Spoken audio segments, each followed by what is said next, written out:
અભય થઈને નિષ્પક્ષતાથી નિરપેક્ષ રીતે વાસ્તવિકતાનો અરીસો રૂપી સચોટ માહિતી લાવતો સત્યની સાથે અભય ટાઈમ્સ। સુરતની જહાંગીરપુરા પોલીસે બીઆરટીએસમાં મુસાફરોના મોબાઈલ ચોરી કરનાર સહિત 2 ગૃઢા ગુનેગાર સહિત એક રિસીવરને પણ 50 મોબાઈલ સાથે ઝડપી પડ્યા હતા।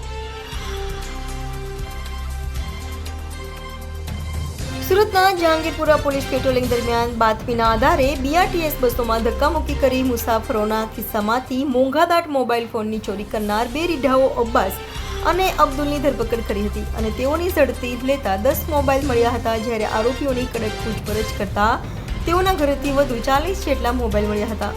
તો આરોપીઓ મોબાઈલ ચોર્યા બાદ મોસીને વેચવા આપતા હોય જેને પણ પોલીસે ઝડપી પાડ્યો હતો। આરોપીઓએ રેલવે સ્ટેશન, મૈદરપુરા, ઓલપાડ, સાયણ સહિતના વિસ્તારોમાંથી મોબાઈલ ચોરી કર્યા હોવાની કબૂલાત કરી હતી।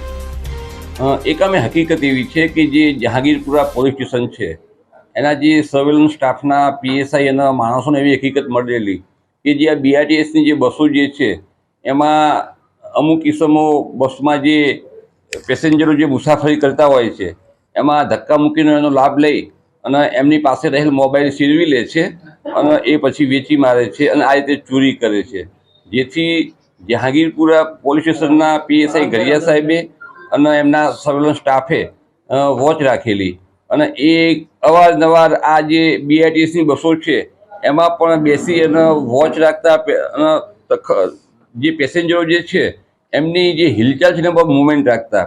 એ દરમિયાનમાં એમના જે 2 ઈસમો જે હતા અબ્દુલ અબ્બાસ અને અબ્દુલ કરીદેમ એની જે મુવમેન્ટ જે છે એ શંકાસ્પદ લાગેલી એમને, એટલે એમને પકડી અને એમની અંગઝડતી કરેલી તો એમની પાસેથી મોબાઈલ મળી આવેલા અને એ મોબાઈલ બાબતે એમને પૂછપરછ કરતા એ મોબાઈલ એમને આ જે પેસેન્જરો જે છે એમના ખિસ્સામાંથી ચોરી કરી અને મેળવેલાનું જણાવેલું અને એ બાદ એમની વધુ પૂછપરછ કરતા આવા એમને બસોમાંથી બીજા ઘણા બધા મોબાઈલોની ચોરી કરેલાનું તેમજ જે મોબાઈલો જે છે એ હાલમાં પોતાના ઘરે પડ્યા છે તેવું જણાવતા અબ્બાસ, અબ્દુલ અને મોહસિન ખાન કરીને જે છે એમના ત્યાંથી લગભગ બીજા 40 ઉપર મોબાઈલ મળી આવેલા।